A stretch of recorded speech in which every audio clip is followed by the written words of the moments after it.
Il faut, là aussi, à chaque instant, nous souvenir de ce à quoi le mensonge peut conduire dans nos démocraties.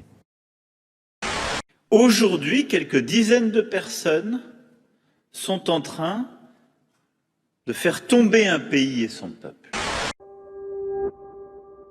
Une fois que vous avez persuadé les gens qui sont en danger de mort, vous en faites ce que vous voulez. Parce qu'il n'y a pas d'impératif plus grand à l'intérieur de leur champ de conscience. Dès qu'un dirigeant utilise des métaphores guerrières, ça devrait vraiment nous mettre la puce à l'oreille, parce que c'est systématiquement annonciateur d'un abus d'autorité. Nous sommes en guerre. Je crois que notre génération doit savoir que la bête de l'événement est là. Et elle arrive. Aujourd'hui qu'il n'y a plus de mortalité, on parle des cas, mais des cas, c'est pas des gens malades. Une épidémie sans malade, ça n'existe pas, ou en tout cas c'est un scoop, c'est une nouveauté.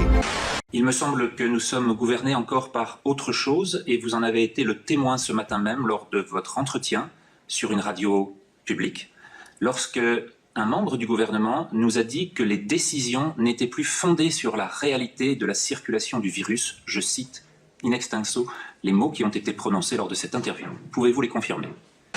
Les décisions aujourd'hui ne sont pas prises en fonction d'une réalité qui serait celle de la circulation du virus, puisqu'on ne sait pas comment le virus se transmet. Effectivement, professeur, et qu'est-ce que vous en tirez comme conclusion ?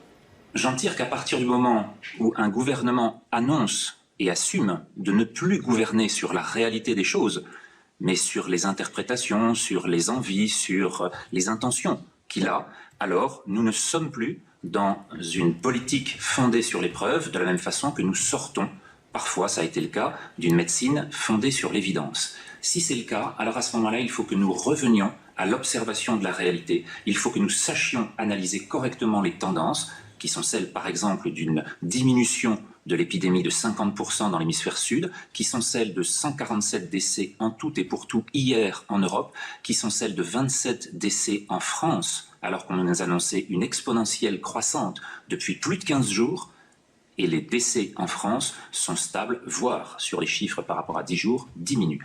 Nous sommes donc dans une inquiétude qui est celle de l'interprétation qui est faite des chiffres pour arriver à des décisions qui sont contre-productives, voire parfois en opposition totale avec la réalité locale, comme l'ont constaté un certain nombre de professionnels de santé à Marseille. Quand on regarde la carte qui a été présentée aujourd'hui, ce matin lors du point presse, elle est à gauche. On nous présente une carte et on nous dit il y a désormais 21 départements en alerte. On se dit ah bon, on était sur une carte entièrement vierge, il n'y avait plus d'alerte, maintenant il y a 21 départements en alerte. Sauf que on a oublié de nous dire que les indicateurs n'étaient plus du tout les mêmes. Et c'est là qu'on peut s'interroger sur la démarche. À gauche, la carte qui nous est présentée ce matin, l'indicateur, c'est le nombre de contaminations. À droite, la carte qu'on nous présentait tous les jours il y a 3 mois, ce n'était pas du tout le nombre de contaminations.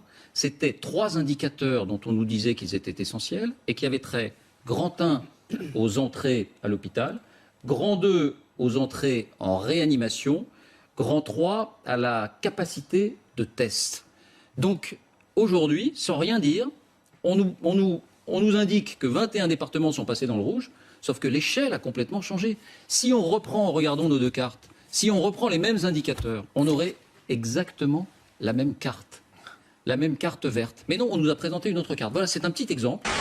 Je l'ai déjà dit, une personne asymptomatique qui se rend dans des lieux publics, qui se déplace en transport en commun, n'a pas à porter de masque.